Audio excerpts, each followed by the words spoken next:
ನಮಸ್ಕಾರ. ನಿಮ್ಮ ಪ್ರೇಯಸಿಯ ಹತ್ತಿರ ನೀವು ತುಂಬ ಸಲುಗೆಯಿಂದ ಇರುವಾಗ ನಿಮ್ಮ ಆಸೆಯನ್ನು ಈಡೇರಿಸಿಕೊಳ್ಳಬೇಕೆಂದರೆ ಅವರ ಹತ್ತಿರ ಹೇಳಲು ನಾಚಿಕೆ ಆಗುತ್ತದೆ. ಆಗ ನಿಮ್ಮ ಆಸೆ ಹಾಗೆಯೇ ಉಳಿದು ಬಿಡುತ್ತದೆ.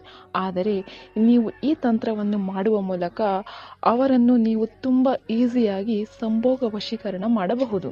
ಹೌದು, ನಾನು ಹೇಳಿಕೊಡುವ ಈ ಒಂದು ಲವಂಗ ಮತ್ತು ಏಲಕ್ಕಿ ವಶೀಕರಣ ತಂತ್ರವನ್ನು ನೀವು ಚಾಚೂ ತಪ್ಪದೆ ಮಾಡಿದ್ದೇ ಆದಲ್ಲಿ 10 ನಿಮಿಷದಲ್ಲಿ ನಿಮ್ಮ ಪ್ರೇಯಸಿ ನಿಮ್ಮ ಪಕ್ಕದಲ್ಲಿ ಇರುತ್ತಾಳೆ. ಒಂದು ಬಿಳಿ ಹಾಳೆಯನ್ನು ತೆಗೆದುಕೊಳ್ಳಿ, ನಿಮ್ಮ ಪ್ರೇಯಸಿಯ ಹೆಸರು ಮತ್ತು ಹೆಸರನ್ನು ಬರೆದುಕೊಳ್ಳಿ. ನಂತರ ಒಂದು ಸ್ವಸ್ತಿಕ್ ಚಿಹ್ನೆ ಹಾಕಿಕೊಳ್ಳಿ.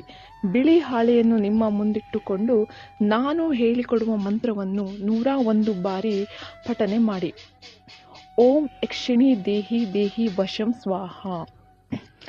ಈ ಮಂತ್ರವನ್ನು ಪಠಿಸಿ ಆದ ಮೇಲೆ ಆ ಬಿಳಿ ಹಾಳೆಯನ್ನು ನಿಮ್ಮ ಪಾಕೆಟ್ನಲ್ಲಿ ಇಟ್ಟುಕೊಳ್ಳಬೇಕು ಮತ್ತು ಆಗಾಗ ಅವಳ ಜಪ ಮಾಡುತ್ತಾ ಇರಬೇಕು. ಈ ತಂತ್ರವನ್ನು ನೀವು ಮಾಡಿದ್ದೇ ಆದಲ್ಲಿ ನಿಮ್ಮ ಪ್ರೇಯಸಿ ನಿಮ್ಮ ಪಕ್ಕದಲ್ಲಿ ಯಾವಾಗಲೂ ನಿಮ್ಮ ಜೊತೆ ಆನಂದವಾಗಿ ಇರುತ್ತಾಳೆ. ಹೆಚ್ಚಿನ ಮಾಹಿತಿಗಾಗಿ ನನ್ನ ನಂಬರಿಗೆ ಕರೆಯನ್ನು ಮಾಡಿ, ನನ್ನ ಜೊತೆ ಉಚಿತವಾಗಿ ಮಾತನಾಡಿ.